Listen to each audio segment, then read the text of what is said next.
Electrochemistry electrochemistry को मैं start करूंगी अपने अकॉर्डिंग, दैट इज कॉल, मैं उसको नोट्स के अंदर एक्सप्लेन करूंगी बाय नोट्स। इलेक्ट्रोकेमिस्ट्री क्या आपका जनरल, आपके इलेक्ट्रो का मतलब इलेक्ट्रोस्टैटिक्स एंड केमिस्ट्री का मतलब होता है केमिकल रिएक्शंस की। जब हमारी इलेक्ट्रोस्टैटिक्स की चीज़ को जो कि फिजिक्स के अंदर हम पढ़ते हैं, बेसिकली इलेक्ट्रोस्टैटिक्स हमारा रिलेटेड होता है चार्जेस से। जब चार्जेस साथ में आपकी कुछ केमिकल रिएक्शन के साथ कुछ मतलब केमिस्ट्री के अंदर हम क्या पढ़ते हैं, चार्जेस का कुछ ना कुछ लेन देन पढ़ते हैं, that is called electrochemistry. Okay, अगर मैं आपको बताऊँ तो आपका क्या होता है ना, ये एप्लीकेशन होता है थर्मोडायनेमिक्स का। कैसे एप्लीकेशन कैसे होता है थर्मोडायनेमिक्स क्या कराती है, क्या सिखाती है हमें कि जो एनर्जी होती है ना किसी भी मतलब ट्रांसफर सिखाती है एनर्जी का, transfer of energy from system to surrounding, so many types है देयर।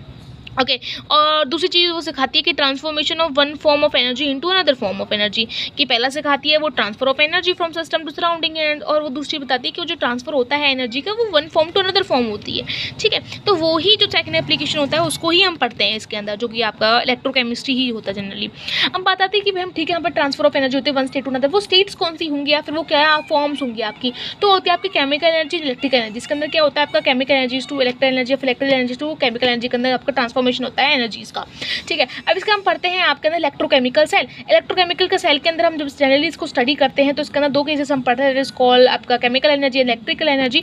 तो इसका ही आपका ट्रांसफर होता है। तो इसके अंदर दो तरीके से आपके आते हैं, एक तो आपका आता है गैल्वेनिक सेल, एक आता है आपका इलेक्ट्रोलाइटिक सेल। जो गैल्वेनिक सेल होता है और इलेक्ट्रोलाइटिक सेल होता है, जो गैल्वेनिक सेल होता है आपका, वो उसके अंदर क्या होता है आपका केमिकल एनर्जी चेंज होती है आपकी इलेक्ट्रिकल एनर्जी के अंदर, और वहीं पर आपका इलेक्ट्रोलाइटिक सेल होता है वो उसके अंदर क्या होता है आपका इलेक्ट्रिकल एनर्जी चेंज होती है केमिकल एनर्जी के अंदर। ध्यान रखना ये पार्ट्स होते हैं आपके इलेक्ट्रोकेमिकल सेल के पार्ट्स होते हैं।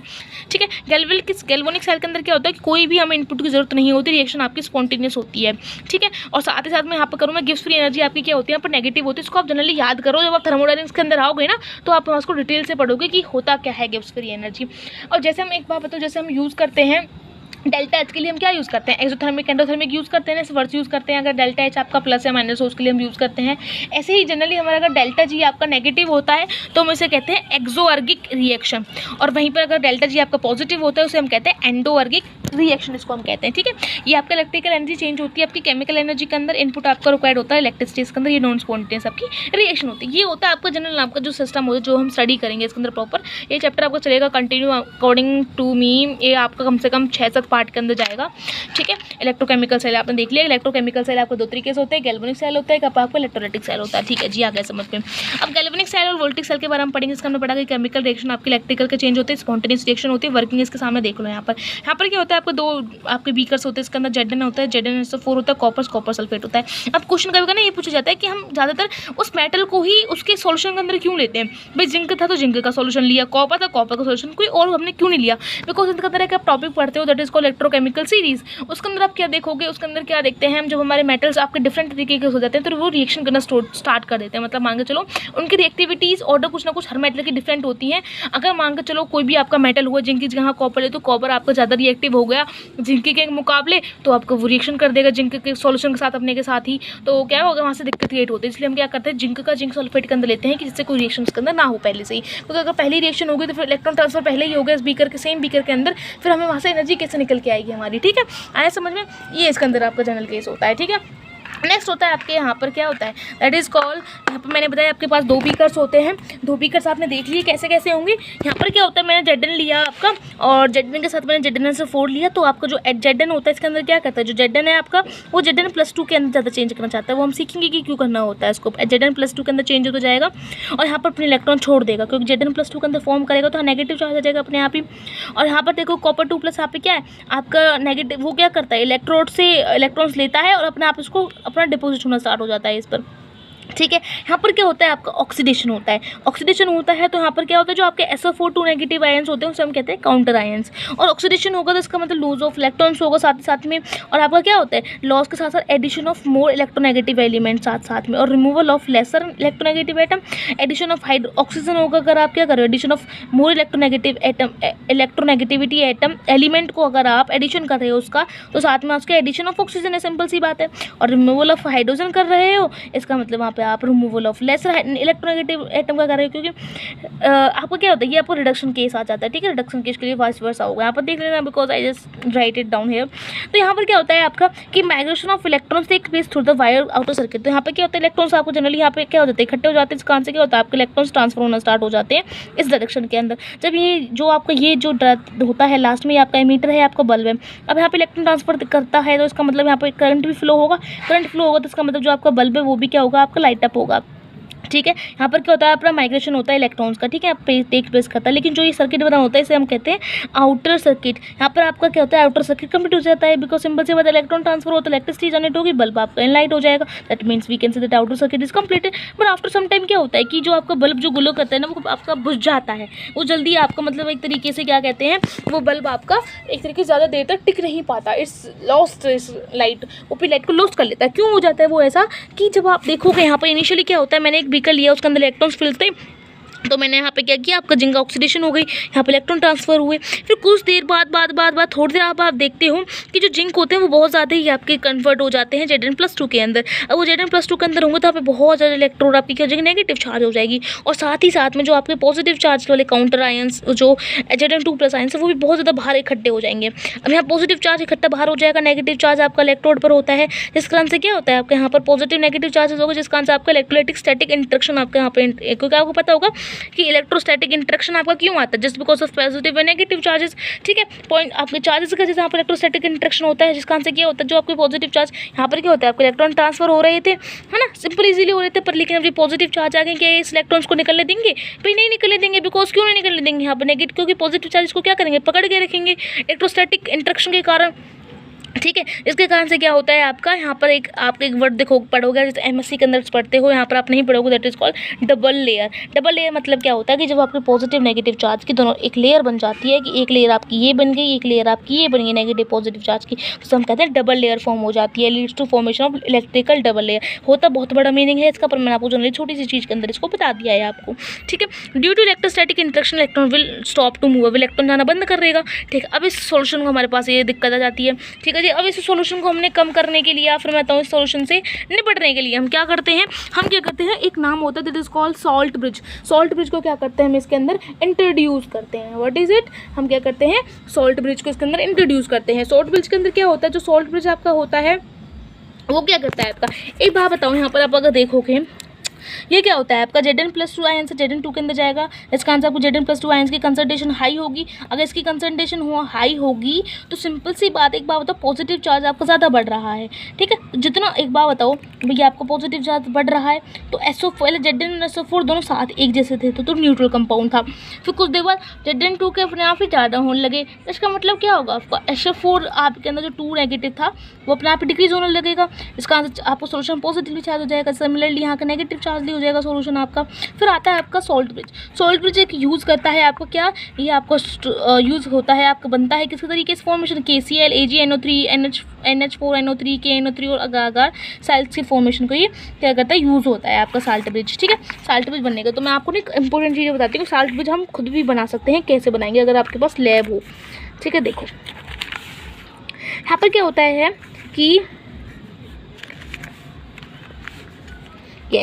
जो साल्ट ब्रिज होता है ये क्या होता है कि आपकी यू ट्यूब होती है, उल्टी वाली यू ट्यूब में बना दो, ये होती है, यहाँ पर कॉटन ट्यूब्स होती हैं। इसके अंदर क्या भरते हैं, इसके अंदर इसको हम कैसे फॉर्मेशन करते हैं, भाई यहाँ पे यहाँ बर्नर लेंगे, यहाँ पर वायर गॉज लेंगे, साथ साथ में इसके अंदर जिलेटिन और अगर पाउडर इलेक्ट्रोलाइट हम फॉर्मेशन करते हैं। इलेक्ट्रोलाइट क्या होता है, जैसे KCl होगा, KNO3 हो गया, NH4Cl हो गया, ठीक है, उसको डालते हैं, अगार डालते हैं, जिलेटिन डालते हैं, इन तीनों चीज़ का मिक्सअप बनाता है आपका salt formation. Have same migration rate. एक चीज़ ध्यान रखना कि जब कभी भी आप एक इलेक्ट्रोलाइट चूज़ कर रहे हो साल्ट ब्रिज करने के लिए, साल्ट ब्रिज बनाने के लिए, तो उसका क्या होना चाहिए, आपका माइग्रेशन सेम माइग्रेशन रेट होना चाहिए। क्या होना चाहिए आपका, same migration rate. Because same migration मतलब रेट का मतलब मेरा कहने का ये है कि अगर आपके पास कोई सॉल्यूशन है तो सॉल्यूशन के अंदर अगर KCl किस रेट से जा रहा है और Cl किस रेट से जा रहा है वो ध्यान होना चाहिए। उनकी भी कुछ ना कुछ स्पीड होती है। स्पीड मतलब कैसे, जैसे KCl को स्पीड से जाएगा और K+ आयन को स्पीड से जाएगा, तो उसकी स्पीड दोनों की सेम होनी चाहिए, ये बात ध्यान रखना। अगर भी डिफरेंट स्पीड होगी तो ये लेट आपका होगा न्यूट्रलाइज, ये भी लेट न्यूट्रलाइज होगा, है ना, या ये जल्दी हो गया लेट हो गया तो फिर कहाँ सेल ढंग से वर्क करेगा। एक न्यूट्रल होता जा रहा है, एक न्यूट्रल नहीं हो रहा, तो सेल जब भी नहीं बढ़ेगा आगे। दोनों में न्यूट्रल चाहिए साथ ही साथ में। तो ध्यान रखना ऐसा इलेक्ट्रोलाइट लेना है जिसके अंदर क्या है, सेम माइग्रेशन स्टेट होती है। जब भी हम क्या लेते हैं, KCl लेते हैं, KNO3 लेते हैं, NH4Cl लेते हैं, इसके अंदर क्या होता है, आपके दोनों आयंस के जो माइग्रेशन रेट होता है वो सेम होता है, इसलिए हम इसको लेते हैं, है ना। ठीक है, ऐसे हम लेते हैं इसको। आया समझ में। ये क्या होता है, आपके साल्ट्स होते हैं, साल्ट्स होते हैं, ठीक है। आपके क्या होते हैं, साल्ट इनर्ट होते हैं, जो कि ना तो किसी के साथ रिएक्शन करते हैं। एक जो हम इसके अंदर इलेक्ट्रोलाइट यूज़ करते हैं वो इस तरीके के साल्ट होते हैं, ना तो वो किसी के साथ रिएक्शन करते हैं। अभी साल्ट तो आपका NaCl भी हो सकता है, बट नहीं लेते हम उस NaCl को। क्यों नहीं लेते, बिकॉज वहाँ पर क्या होती है, उसकी डिफरेंट मोबिलिटी होती है, डिफरेंट आयनिक मोबिलिटी होती है। उसके अंदर हम क्या करते हैं, इसलिए हम इसको जो आपका हम क्या बनाते हैं, आपका साल्ट ब्रिज बनाते हैं। भाई सिंपल बात, हम बात करें साल्ट ब्रिज की तो साल्ट यूज़ होना चाहिए। तो हम साल्ट तो वहाँ पे KCl यूज़ कर रहे हैं, साल्ट में वहाँ पर NH3 वाला क्या कहते हैं उसे, NH4Cl यूज़ कर रहे हैं। साल्ट तो साल्ट तो आपका NaCl भी है, उसे भी यूज़ कर लो। पर हम ये नहीं यूज़ करते। क्यों यूज़ नहीं करते, कि जो आपका Na है और Cl है उसका क्या है, डिफरेंट मोबिलिटी होती है, आयंस की डिफरेंट मोबिलिटी रेट होने के कारण हम उसे यूज़ नहीं करते, बिकॉज हमें सेम मोबिलिटी वाले आपके क्या चाहिए, इलेक्ट्रोलाइट चाहिए हमारे। ठीक है, समझ में आया। This is what wanted to say, I wanted to से। ठीक है, दोनों क्या नहीं बोलो डिफरेंट होती है। ठीक है, ये आपको बनाना आगे होगा कि हम इसे कैसे बनाते हैं। आया समझ में कि velocity of ions to reach in the container. ठीक है, ये जारी चीज़ मैंने थ्योरीज के अंदर लिख रहा कि अगर if you wanted to learn कि आपसे याद देख लेना। ठीक है, it complete the circuit, it neutralize the solution, it resist the mixing of solution. की मिक्सिंग ऑफ सॉल्यूशंस को भी आपके रजिस्ट करता है, वो मैं आपको बताऊंगी कैसे रजिस्ट करता है, कैसे कैसे वो क्या था, है ना। ये आपको जो नोट्स देख रहे हो is very very very very very like heaven है ना। ये नोट्स जो है मेरे पास, आई थिंक पता नहीं, I have to just repeat it again. Okay, guys, रात भी हो चुकी है. See what look like, but don't worry, I am here.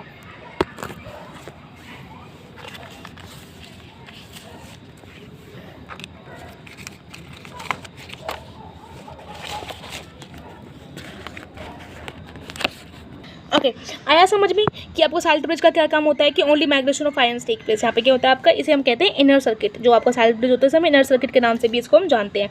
ठीक है जी। इन डेनियर सेल जो AgNO3 is not use electrolyte in salt bridge. हम कभी का जो कोई रेस को हम ना जो हम पढ़ते हैं दैट इज कॉल्ड आपको गैल्वेनिक सेल है, इसको हम टेक्निकल सेल भी कह सकते हैं।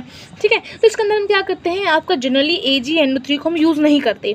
क्या नहीं करते हम, AgNO3 को यूज़ नहीं करते। क्यों नहीं करते, कि जैसे ही आपका AgNO3 साल्ट ब्रिज के अंदर हमने यूज़ किया तो आपका Ag+ आयंस अलग जाएंगे, SO4 नेगेटिव आयंस आपके अलग जाएंगे। तो जैसे ही आपका Ag आपका लग जाएगा, NO3 आपका लग जाएगा। तो जैसे ही Ag जाता है तो Ag आपके SO4 के साथ रिएक्शन करना स्टार्ट कर देता है और आपका क्या बन जाता है, इनसॉल्युबल PPT बन जाता है। क्योंकि अगर एक बार बताओ, जैसे ये क्या हुआ, ट्यूब से बाहर निकलेगा। अब ट्यूब से बाहर निकलेगा, ये क्या कर देगा भाई, बीकर के अंदर ही घुसा हुआ रहेगा ना, कि वाटर के अंदर ही इंसर्ट होगा। इसका मतलब क्या होगा, जैसे और वाटर के अंदर आपके क्या है, SO4 नेगेटिव आयंस है। SO4 नेगेटिव आयंस है, वो क्या करेंगे, वो रिएक्शन कर देंगे किसके साथ, SO4 किसके साथ करेंगे, Ag के साथ, और क्या बना देंगे आपके PPT फॉर्मेशन कर देंगे। अब PPT तो आपको सॉलिड होता है और इनसॉल्युबल PPT फॉर्मेशन करेंगे, क्योंकि PPT तो आपका इनसॉल्युबल ही होता है ना। अब इनसॉल्युबल होगा तो वो क्या करता है, जो आपका साल्ट ब्रिज का जो पाइप है इसके क्या कर देगा, ब्लॉक कर देगा। क्योंकि जैसे ही वो बाहर निकलेंगे रिएक्शन होगी और PPT फॉर्मेशन आपका ट्यूब के अंदर ही हो जाएगा और ये ट्यूब आपकी ब्लॉक हो जाएगी। तो ध्यान रखना कि हम कभी भी डिनर सेल के अंदर AgNO3 यूज़ नहीं करते, बिकॉज देयर इज SO4 जो कि क्या करता है, रिएक्शन करना स्टार्ट कर देता है Ag आपका क्या करता है, SO4 से रिएक्शन करना स्टार्ट कर देता है। आया समझ में। ओके, नेक्स्ट चीज़ पढ़ते हैं हम, दैट इज अबाउट, एक नोट है। नोट यहाँ पर क्या लिखा हुआ है कि if electrolyte solution, if note के दे रखा है, if electrolyte solution is having Ag+, Hg2+, Pb+, so KCl is not advisable to use as salt bridge in is as use as electrolyte in the salt bridge. वो कहता है कि जब कभी भी अगर आपका कोई इलेक्ट्रोलिटिक सॉल्यूशन है, इलेक्ट्रोलिटिक सॉल्यूशन का मतलब एक तरीके से उसके अंदर क्या होंगे, आपके आयंस प्रेजेंट होंगे, इलेक्ट्रोलाइट्स प्रेजेंट होंगे। है ना। जैसे Zn+2 SO4 नेगेटिव आपके इलेक्ट्रोलाइट्स प्रेजेंट होंगे सॉल्यूशन के अंदर। तो उस सॉल्यूशन के अंदर कभी भी ध्यान रखना कि जो Ag+ है तो Ag+ रिएक्ट कर देगा, Hg2+ रिएक्ट कर देगा, Pb2+ रिएक्शन कर देगा। तो वहाँ पर कभी भी ध्यान रखना जो KCl जैसी चीज़ें होती हैं, जो KCl कंपाउंड्स हैं, जैसे मान के चलो मैंने कोई इलेक्ट्रोलाइटिक सॉल्यूशन क्या होता है, जैसे ZnSO4 लिया, या फिर मैं AgSO4 ले लूँ, या फिर Hg मरकरी सल्फेट ले लूँ, या फिर लेड सल्फेट ले लूँ। अगर मैंने ये मॉलिक्यूल्स ऐसा इलेक्ट्रोलाइटिक सॉल्यूशन ले लिया और उसके अंदर अगर मैंने KCl यूज़ किया तो it's also make PPTs and आपकी ब्लॉक, आपकी जो ट्यूब है वो ब्लॉक हो जाएगी। सो आपको KCl नहीं लेना है as a electrolyte in a salt bridge if you have given a electrolytic solution of Ag+, Hg and Pb+2। आए समझ में। अब फंक्शंस क्या होता है, एक फंक्शन होता है आपका it complete the inner circuit. जैसे सिंपल सी बात है, साल्ट ब्रिज प्रेजेंट है तो क्या करेगा, आपका कंप्लीट कर देगा सर्किट को, इनर सर्किट को कंप्लीट कर देगा। साथ ही साथ में क्या करेगा, it maintains electronegativity of solution, ये भी समझ में आ गया। नेक्स्ट है आपका it minimises liquid junction potential. ये क्या करता है आपका, कम कर देता है व्हाट, लिक्विड जंक्शन पोटेंशियल। अब लिक्विड जंक्शन पोटेंशियल को हम पढ़ते हैं, ये क्या होता है आपका कि जब स्टार्टिंग में जो साइंटिस्ट थे ना, ये भी ना एक तरीके से ड्रॉबैक आया था। ड्रॉबैक मतलब कैसे हम समझ के देखेंगे। ड्रॉबैक का मतलब मेरा कहना चाहती हूँ एक तरीके से, जब स्टार्टिंग में रिएक्शन जब साइंटिस्ट ने एक्सपेरिमेंट किया था सेल बनाने के लिए, तो साइंटिस्ट ने क्या किया था, स्टार्टिंग में एक ही बीकर के अंदर उन्होंने रिएक्शन करानी सोची कि भाई एक बीकर के अंदर करते हैं, रिएक्शन करके देखते हैं। तो उन्होंने क्या किया, पहले तो उन्होंने एक बीकर के अंदर एक ही रॉड डाली, तो इलेक्ट्रॉन ट्रांसफर हमें पता ही इसलिए कब कब में हो गए, रॉड और वाटर के अंदर, रॉड और आपके सोल्यूशन के अंदर। फिर उसने क्या किया, 2 इलेक्ट्रोड्स ली एक ही बीकर के अंदर। जब उन्होंने 2 इलेक्ट्रोड्स ली तो उन्होंने क्या देखा कि एक जिंक का लिए, एक कॉपर का लिए, यहाँ से इलेक्ट्रॉन्स फ्लो हो रहे हैं, यहाँ से इलेक्ट्रॉन यहाँ जाएंगे, करंट आपका ऐसे फ्लो होगा। ठीक है जी, कोई दिक्कत नहीं। लेकिन एक बात बताओ, उन्होंने क्या किया बीच में ना, भाई सिंपल सी बात, उन्होंने क्या किया, भाई 2 इलेक्ट्रोड्स के दोनों इलेक्ट्रॉन्स के जो सोल्यूशन वो मिलना जाए, उन्होंने क्या किया, बीच में एक सेमी परमेबल मेम्ब्रेन लगा दी। ठीक है, सेमी परमेबल मेम्ब्रेन का मतलब ऐसी मेम्ब्रेन जो कि आपके कुछ ना कुछ आपके आयंस को ट्रांसफर होने से मतलब ना रुके, ट्रांसफर हो जाए थोड़े बहुत आयंस जो कि आपके suitable to the semi permeable membrane. तो क्या होता है यहाँ पर क्या होते हैं आपके जो copper2+ है, यहाँ पर नेगेटिव चार्ज इन्वॉल्व होंगे, क्योंकि copper2+ आपका क्या होता है, सॉल्यूशंस के अंदर जो copper2+ आयंस हैं वो बिखरे हुए थे, वो क्या करते हैं, इलेक्ट्रॉन्स लेते हैं इलेक्ट्रोड पे और इस पे आपका क्या हो जाते हैं, अटैच हो जाते हैं। तो यहाँ पर नेगेटिव चार्ज था, तो नेगेटिव चार्ज यहाँ इकट्ठा हो जाएगा, साथ ही साथ में पॉजिटिव चार्ज आपका यहाँ इकट्ठा हो जाएगा। अब नेगेटिव पॉजिटिव चार्ज यहाँ पे इकट्ठा हुआ तो इसका मतलब आपको पता होगा, कहीं भी नेगेटिव चार्ज या पॉजिटिव जब इकट्ठा होता है तो वहाँ पर एक पोटेंशियल क्रिएट हो जाता है। ठीक है, वहाँ पर क्या होता है, आपका इलेक्ट्रिकल पोटेंशियल क्रिएट हो जाता है, जिसे हम कह देते हैं लिक्विड जंक्शन पोटेंशियल। इसे क्या कहते हैं, लिक्विड जंक्शन पोटेंशियल क्रिएट हो जाएगा यहाँ पर। अब क्या होगा, नेगेटिव से पॉजिटिव आपको सिंपल से इलेक्ट्रॉन फ्लो करेगा तो करंट आपका ऐसे से फ्लो होगा। पर लेकिन अगर हम इनर सर्किट आउटर सर्किट के अंदर देखें तो आपका करंट ऐसे फ्लो हो रहा है, ये ऐसे फ्लो हो रहा है, तो यहाँ से काउंटर हो रही हैं चीज़ें। ठीक है, काउंटर हो रही है तो शायद आपका सिंपल सी बात है वर्क करेगा ही नहीं, क्योंकि आपका इलेक्ट्रॉन का फ्लो क्या हो रहा है, दोनों जगह डिफरेंट हो रहा है। तो due to negative positive charges है पोटेंशियल क्रिएट, यहाँ से क्या होता है, नेगेटिव पॉजिटिव कारण जैसे आपका पोटेंशियल क्रिएट होता है, जिसे हम कहते हैं लिक्विड जंक्शन पोटेंशियल, जो कि क्या करता है आपका, रिस्ट्रिक्ट करता है क्या, flow of current and electron को। देन इसके बाद ही क्या करते हैं, साइंटिस्ट डिसाइड करते हैं कि दोनों जो हमने आपकी रॉड ली थी उन्हें क्या करते हैं, हम डिफरेंट बीकर्स के अंदर रख देते हैं। आया समझ में। अब नेक्स्ट टॉपिक है हमारा selection of electrolytes. Okay guys, so there are some parameters कि जैसे हम इसके अंदर positive and negative ions electrolyte should be comparable, कि जो हम यहाँ पे इलेक्ट्रोलाइट्स लेते हैं उसके अंदर हमें क्या चेक करना होता है, कुछ पैरामीटर्स होते हैं। ठीक है, इलेक्ट्रोलाइट सॉल्यूशन को चेक करने के लिए कि साइज़ है आपका नेक्स्ट आयनिक मोबिलिटी आपकी सेम होनी चाहिए, साइज़ आपने देखना चाहिए मॉलिक्यूल का, कि जब हमने साल्ट ब्रिज बनाया, ठीक है, ये साल्ट ब्रिज की प्रॉपर्टीज़ आती हैं कुछ। ठीक है, कि कैसे कैसे सिलेक्ट करना चाहिए। पहले तो हमें साइज़ देखना होगा, आयंस को जो प्लस नेगेटिव आयंस आपके निकल कर आते हैं उनका साइज़ सेम होना चाहिए। भाई ऐसा नहीं कि एक मॉलिक्यूल का कैटायन का बहुत बड़ा चार्ज है, मैंने का छोटा सा चार्ज है, तो जो छोटा वाला चार्ज है वो तो जल्दी से निकल जाएगा और जल्दी से ना आपके क्या कर देगा, न्यूट्रल कर देगा, लेकिन बड़ा वाला चार्ज आपको जल्दी न्यूट्रल नहीं कर पाएगा। तो ऐसे नहीं होना चाहिए, साइज़ दोनों का सेम होना चाहिए। नेक्स्ट आयनिक मोबिलिटी सेम होनी चाहिए, जो आपको मैंने पहले बता दिया। एंड ट्रांसपोर्ट नंबर भी सेम होना चाहिए। मतलब कैसे, मैंने कहा अगर एक बार बताओ, एक तो आपके Ag2Cl मान के चलो मेरे पास है, ठीक है, AgCl2 मान लो, या फिर यहाँ तो क्लोरीन के 2 आयंस निकल के आएंगे और ये Ag1 निकल के आएगा। तो ऐसे नहीं, दोनों के सेम नंबर ऑफ आने चाहिए। जैसे मांग चलो अगर ये 10 निकल रहा है तो इसके मतलब रेशियो जो होना चाहिए वो सेम आना चाहिए। जैसे मांग चलो इसके अगर 10 निकलते तो उसके 5 जो रेशियो है उनका स्टार्टिंग से वही रेशियो होना चाहिए। ट्रांसपोर्ट नंबर भी आपका सेम होना चाहिए। उन चीज़ों को देखते हैं। साथ में इलेक्ट्रोड्स को हम चूज़ करते हैं। इलेक्ट्रोड मतलब कैसे, कि जो आपका इलेक्ट्रोड एक तरीके से यहाँ पर क्या होता है, जो इलेक्ट्रोड का मतलब क्या है, ये क्या करता है, आपको सरफेस प्रोवाइड करता है। सरफेस कैसे प्रोवाइड करता है, जब मैंने इलेक्ट्रोड्स के अंदर डाली तो भी हमारे ऑक्सीडेशन हुआ, रिडक्शन हुआ, तो ऑक्सीडेशन रिएक्शन होने के कारण तो वो उसके लिए कुछ सरफेस भी तो होना चाहिए कि कहाँ पर रिएक्ट होनी चाहिए, ऑक्सीडेशन रिएक्शन कहाँ होगी, सरफेस भी तो गिवन होना चाहिए। तो जो आपका इलेक्ट्रोड है उसके हम डालते हैं, वो क्या करते हैं, प्रोवाइड करते हैं surface area for oxidation and reduction process के लिए। अब इलेक्ट्रोड आपके दो तरीके से होती है, एक होता है आपका कैथोड, एक होता है आपका एनोड। तो आपका अकॉर्डिंग टू IUPAC की बात करूँ तो अकॉर्डिंग टू IUPAC स्टार्टिंग से IUPAC ने क्या कहा है कि जो एनोड होगी वो आपकी लेफ्ट हैंड साइड होगी, जो आपकी एनोड होती है वो क्या होती है, आपकी लेफ्ट हैंड साइड होती है, और साथ ही साथ में उस पर ऑक्सीडेशन अकर होता है। ठीक है, क्या होता है कि अकॉर्डिंग टू IUPAC क्या है, हमारा जो एनोड है is always on the left and oxidation occur, कि क्या होता है अकॉर्डिंग टू, ये चीज़ें सारी फिक्स होती हैं। जो IUPAC का आपका क्या होता है, एक ऐसी डिपार्टमेंट होता है जो कि क्या करता है, फिक्स करता है चीज़ों को, जिससे हमें डिफिकल्टी ना हो समझने में। कि वो क्या कहता है कि ध्यान रखना कि जो एनोड होता है उस पर हमेशा क्या होता है, वो आपका हमेशा ही लेफ्ट हैंड साइड लिखा जाएगा, और उस पर क्या होती है, ऑक्सीडेशन अकर होता है। और जो आपका कैथोड होता है उस पर हमेशा क्या होगा, आपका रिडक्शन होगा। कहीं से क्या हो रहा है हमारे टावर पर, देखना अब तो बंद हो गया है, पता नहीं क्या हो, जैसे ये दिख रहे हो ना, ग्रीन लाइट्स आ रही थी कुछ इस पर। अरे इनका भी बड़ा सिस्टम खराब है वाईफाई इसका। चलो ठीक है, मैंने क्या बताया कि यहाँ से आपको समझ में आ गया होगा कि ऑक्सीडेशन अकर होता है इसके अंदर, और इसके अंदर रिडक्शन अकर होता है। ठीक है, ये सारी चीज़ें पहले से ही डिसाइडेड होती है। अब गैल्वेनिक सेल के अंदर हमने पढ़ा, तो गैल्वेनिक सेल के अंदर हम दो चीज़ें पढ़ते हैं यहाँ पर, है ना, कि भाई एक तो आपको समझ में आ गया कि इलेक्ट्रो पोटेंशियल में जब चार्जेस आपके डेवलप होते हैं, चार्ज आपका एक पर पॉजिटिव डेवलप हुआ तो एक पर नेगेटिव, तो यहाँ पर सिंपल सी बात है पोटेंशियल क्रिएट होगा, तो यहाँ पर एक टर्म आती है जिसे हम कहते हैं इलेक्ट्रो पोटेंशियल। ठीक है, selection of electrodes there on the basis of reduction electro potential, कि जब भाई हमने साल्ट ब्रिज का हमने क्या कर लिया, सिलेक्शन कर लिया, वो साइज़ होना चाहिए, ट्रांसपोर्ट नंबर सेम होना चाहिए, और आपका क्या होना चाहिए, मोबिलिटी आयंस की सेम होनी चाहिए। दूसरी चीज़ हमें इलेक्ट्रोड्स को डिसाइड किया, जो कि आपकी कैथोड एनोड होंगी, और साथ ही साथ में जो आपके इलेक्ट्रोड को हम जब उसका सिलेक्शन करते हैं ना, तो उसको हम सिलेक्शन करते हैं on the basis of standard reduction electrode potential. उसके बेसिस पर हम क्या करते हैं, गैल्वेनिक सेल के जो इलेक्ट्रोड्स को उनको हम क्या करते हैं, आपका सिलेक्ट करते हैं। कैसे कि जो आपका स्टैंडर्ड रिडक्शन इलेक्ट्रोड पोटेंशियल, ये क्या डिसाइड करता है, ये चीज़ें क्या होती है आपकी, इसे निकालने के लिए आपको होता है स्टैंडर्ड रिडक्शन इलेक्ट्रोड पोटेंशियल, कि यहाँ पर क्या होता है, कुछ ऐसी आपके मेटल्स होते हैं उसका रिडक्शन पोटेंशियल के अकॉर्डिंग हम उसे डिसाइड करते हैं। जस्ट टेलिंग यू, इसके अंदर जो हम चीज़ें पढ़ते हैं ना, ये निकल के आती है, सीरीज निकल के आती है, जिसे हम कहते हैं इलेक्ट्रोकेमिकल सीरीज, वो निकल के आती है आपकी। ठीक है, कैसे कि आपको कैथोड होता है, मैं सिंपल बताया, कैथोड पे क्या होगा, आपका रिडक्शन होगा, सिंपल सी बात पे क्या होगा, आपका रिडक्शन पोटेंशियल उसका ज़्यादा होगा।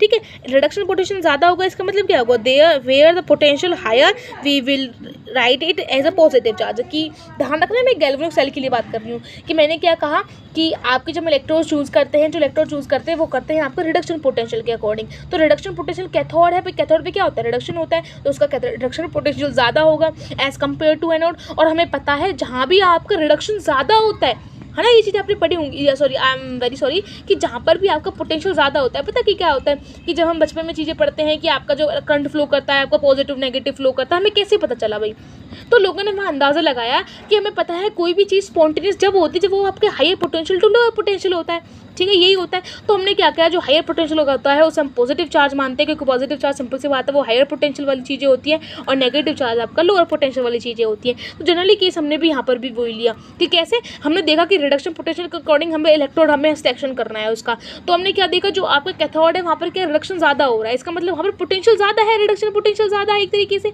अब रिडक्शन पोटेंशियल ज़्यादा है, इसका मतलब हमें पॉजिटिव चार्ज आएगा। गैल्वेनिक सेल के लिए बात कर रही हूँ, लेकिन वहीं मैं एनोड की बात करूँ तो एनोड पे क्या आपका रिडक्शन पोटेंशियल कम है, क्योंकि वहाँ पर ऑक्सीडेशन हो रहा है, इसका मतलब वहाँ पर नेगेटिव चार्ज आएगा। आया समझ में कि वहाँ पर पॉजिटिव चार्ज क्यों आता है, वहाँ पर नेगेटिव चार्ज क्यों आता है। कुछ टीचर्स इसको क्या करते हैं, इलेक्ट्रोड के बेसिस पर भी डिफाइन कर देते हैं, वो उस पर भी कोई दिक्कत नहीं है, और ज़्यादा सेम थिंग्स, बस टीचर्स का समझाने का तरीका डिफरेंट होता है हर टीचर का। आया समझ में, ठीक है जी, ओके। तो ये हमने सारी चीज़ें पढ़ी थी गैल्वेनिक सेल के बारे में। ठीक है, गैल्वेनिक सेल के हमें चीज़ें समझ में आ गई। नेक्स्ट ये चीज़ें मैंने आपको ब्रीफ में बताई है, 12th क्लास के अंदर आप बहुत अच्छे से पढ़ते हो मेरे हिसाब से, है ना। ये सारी चीज़ें ब्रीफ की हैं, ये आपको चीज़ें पता होनी चाहिए थी, but I am just repeating it just for knowledge कि आपको कुछ भी चीज़ अजीब ना लगे, ठीक है। तो इलेक्ट्रोलाइटिक सेल हम इसको पढ़ रहे हैं। इलेक्ट्रोलाइटिक सेल क्या होता है आपका, ये हमारा ध्यान रखना, ये इसके अंदर क्या होती है, हमारी इलेक्ट्रिकल एनर्जी चेंज होती है केमिकल एनर्जी के अंदर। तो इलेक्ट्रिकल एनर्जी मतलब इसके अंदर हमें स्टार्टिंग से पहले से ही आपको क्या करना पड़ता है, इलेक्ट्रिसिटी प्रोवाइड करनी होती है। इसका अंदर ध्यान रखना एनोड आपका पॉजिटिव चार्ज होता है, कैथोड यहाँ पर नेगेटिव चार्ज होता है। वो आपको मैं बता दूंगी कैसे होता है, ठीक है। ये आपको बस यहाँ पर याद रखनी है चीज़ें, ठीक है। आगे आप इन चीज़ों को पढ़ोगे, ठीक है। इन चीज़ों को एक मिनट रुको गाइस, देखो व्हाट इट इज भगाओ इसे आपसे। ओके, सो कहीं चीज़ें ना ये पूछी जाती हैं कि भाई, मैंने क्वेश्चन को बहुत बच्चे पूछते हैं कि मैम ये बताओ, आपने जिंक लिया था उस रॉड उसके अंदर बीकर्स के अंदर, गैल्वेनिक सेल के अंदर, एक जगह आपने जिंक लिया था, एक दिन कॉपर लिया। तो मैम आपको कैसे पता चला कि जिंक का ऑक्सीडेशन होगा, आपने कॉपर का क्यों नहीं किया? तो ओके, सो बहुत क्वेश्चन आते हैं कि ऐसा हमें दिमाग में मतलब कैसे आई चीज़ें, क्योंकि होता है बच्चे का बेसिक कंसेप्ट। तो मैं बता दूँ बेटा, जो ये सही चीज़ें एक्सप्लेन होती है कि कौन सा ऑक्सीडेशन करेगा कौन नहीं करेगा, ये ना हमें बहुत तरीके से हम इसे एक्सप्लेन कर सकते हैं। अगर मैं इलेक्ट्रोकेमिस्ट्री की बेसिस पे बात करूँ तो इसको मैं इलेक्ट्रोकेमिकल सीरीज के साथ एक्सप्लेन करते हैं। और वहीं मैं अगर आपकी बात कर दूँ DNF ब्लॉक के अकॉर्डिंग, तो वहाँ पर हम आपके इलेक्ट्रॉन की स्टेबिलिटी या फिर ऑर्बिटल स्टेबिलिटी के अंदर अकॉर्डिंग उसको वो करते हैं, हम एक्सप्लेन करते हैं। तो ऐसे हम इसको चीज़ों को एक्सप्लेन करते हैं। इलेक्ट्रोकेमिकल सीरीज आपका नेक्स्ट ही टॉपिक है, उसको मैं स्टडी कराऊंगी कि ये चीज़ें क्यों वहाँ पर ऑक्सीडेशन हुआ, उसका क्या उसका रिडक्शन हुआ। तो जो इलेक्ट्रोकेमिकल सीरीज होती है ना, वो जनरली आपके रिलेटिवली काम करती है। रिलेटिवली मतलब अगर आपको दो चीज़ें गिवन है तो उसके, अगर मैंने कहा भाई ये इंसान ये ऑक्सीडेशन करता है, तो उसके रिस्पेक्ट में बताओ कि वो करेगा नहीं करेगा। तो रिस्पेक्ट वाली चीज़ें चलती हैं इलेक्ट्रोकेमिकल सीरीज के अंदर, ठीक है। नेक्स्ट पढ़ते हैं हम आपका इलेक्ट्रोड पोटेंशियल। तो आपने देख लिया कि पोटेंशियल कैसे क्रिएट होता है, कि ये positive negative charge different charge यहाँ पर पोटेंशियल क्रिएट होता है, क्योंकि अपोजिट चार्जेस होते हैं यहाँ पे। इसका आंसर आपका यहाँ पर क्या होता है, पोटेंशियल क्रिएट होता है, ठीक है। अब potential is developed between electrode and electrolytic solution. Types क्या होता है आपका, दो तरीके से यहाँ पर आपका क्या होता है, पोटेंशियल क्रिएट होता है। एक होता है आपका ऑक्सीडेशन पोटेंशियल, एक होता है आपका रिडक्शन पोटेंशियल। अब ऑक्सीडेशन पोटेंशियल को हम लिखते हैं EOP, ऐसे लिखते हैं हम ERP। यहाँ पर क्या होता है आपका ऑक्सीडेशन पोटेंशियल का मतलब क्या होता है कि यहाँ पर आपके इलेक्ट्रोड ऑक्सीडेशन करना चाहती हो और यहाँ पर क्या करना चाहती हो, रिडक्शन करना चाहते हैं। The values are given is in question, ये सारी वैल्यूज आपको गिवन होती हैं, ठीक है, क्वेश्चन के अंदर। तो ये दोनों चीज़ क्या होती है, डिफरेंट होते हैं, दोनों ही अपोजिट चीज़ें होती हैं, तो उनको हम अपोजिट फॉर्म में भी लिख देते हैं। साथ ही साथ हम पढ़ेंगे स्टैंडर्ड इलेक्ट्रोपोटेशन। स्टैंडर्ड इलेक्ट्रोपोटेशन का हम देखोगे, कभी आप 12th में पढ़ते होंगे, हाइड्रोजन इलेक्ट्रोड आपने पढ़ा होगा। स्टैंडर्ड हाइड्रोजन इलेक्ट्रोड वो क्या होता है, पता है जो इलेक्ट्रोकेमिकल सीरीज आती है ना, वो पता है उसकी हेल्प से ही आती है, मैं आपको एक्सप्लेन कर दूंगी बाद में। स्टैंडर्ड इलेक्ट्रोपोटेशन क्या होता है आपका, जब आपकी स्टैंडर्ड कंडीशंस ली गई हो। स्टैंडर्ड कंडीशन मतलब आपका कंसंट्रेशन 1 मोलर लिया हो, टेम्परेचर 298 केल्विन लिया हो, गैस का प्रेशर आपका 1 atm लिया हो, उसको हम क्या कहते हैं, स्टैंडर्ड इलेक्ट्रोपोटेंशियल कहते हैं। कि लास्ट में टॉपिक आता है जो मैं आपको चीज़ बताने वाली थी कि क्यों हम एक आपने टॉपिक पढ़ा होगा स्टैंडर्ड हाइड्रोजन पोटेंशियल। वो क्या होता है कि जब हम इलेक्ट्रोकेमिकल सीरीज बनाते हैं तो मैंने आपको बताया कि हम रिलेटिवली चीज़ें लेते हैं। भाई मैंने कहा कि कोई इंसान ऑक्सीडेशन कर रहा है या कोई रिडक्शन कर रहा है, तो जो हम इलेक्ट्रोकेमिकल सीरीज होती है वो होती है आपके रिडक्शन के बेसिस पर, ठीक है। ये क्या होती है, आपके रिडक्शन के बेसिस पर होती है, आपकी कोई कंपाउंड कितना अच्छी तरीके से रिडक्शन पोटेंशियल करता है। तो उसके लिए हमें रिलेटिव चीज़ लेनी पड़ती है। तो हम क्या करते हैं, मान के चलते हैं UPSC के अकॉर्डिंग, जो आपका हाइड्रोजन स्टैंडर्ड हाइड्रोजन इलेक्ट्रोड होती है उसका जो पोटेंशियल होता है वो 0 होता है। तो उसके बेसिस पर भाई हम क्या करते हैं, दूसरे भाई मैंने एक जगह हाइड्रोजन पोटेंशियल लिया, हाफ सेल में हाइड्रोजन पोटेंशियल वाला सेल ले लिया और सारे हाफ सेल आपका हाइड्रोजन पोटेंशियल था, और दूसरी साइड में जो भी चेक करते थे, कभी आपका सोडियम का ले लिया, कभी लिथियम का ले लिया, सबके आपको सोल्यूशन ले लेके देख लिया, इसका 0 है ही है और इसका हम निकालेंगे तो सीधे सीधे वैल्यूज निकल कर आते हैं रिडक्शन पोटेंशियल की, ठीक है। ये आपकी इलेक्ट्रोकेमिकल सीरीज होती है, ये आप देख लेना। रिएक्टिविटी सीरीज होती है आपके, ये increasing order of reduction potential, इसको हम याद करेंगे फिलहाल अभी। और वर्क रिलेटिवली काम करता है, रिलेटिवली वर्क करता है, ठीक है। यहाँ मेटल का रिडक्शन नहीं होता, आयंस का होता है। तो यहाँ पर मेटल नहीं लेंगे, हम आयंस की फॉर्म में लेंगे, इसलिए हम यहाँ पर रिडक्शन पोटेंशियल लेते हैं। लेने का तो हम ऑक्सीडेशन पोटेंशियल नहीं लेंगे क्योंकि ध्यान रखना वो नहीं होता है, ठीक है। यहाँ पर रिडक्शन पोटेंशियल के बेसिस पर हम करते हैं, ओके। सो इसको हम याद करते हैं। नेक्स्ट टॉपिक के एप्लीकेशंस होंगे जो कि बहुत ज़्यादा ही ईजी हैं। उसके बाद सेल पोटेंशियल होगा, उसके बाद सेल रिप्रेजेंटेशन होगा, एंड देन डैनियल सेल का representation, and that's all for today guys. इसके लिए मैं बनाऊंगी नेक्स्ट वीडियो।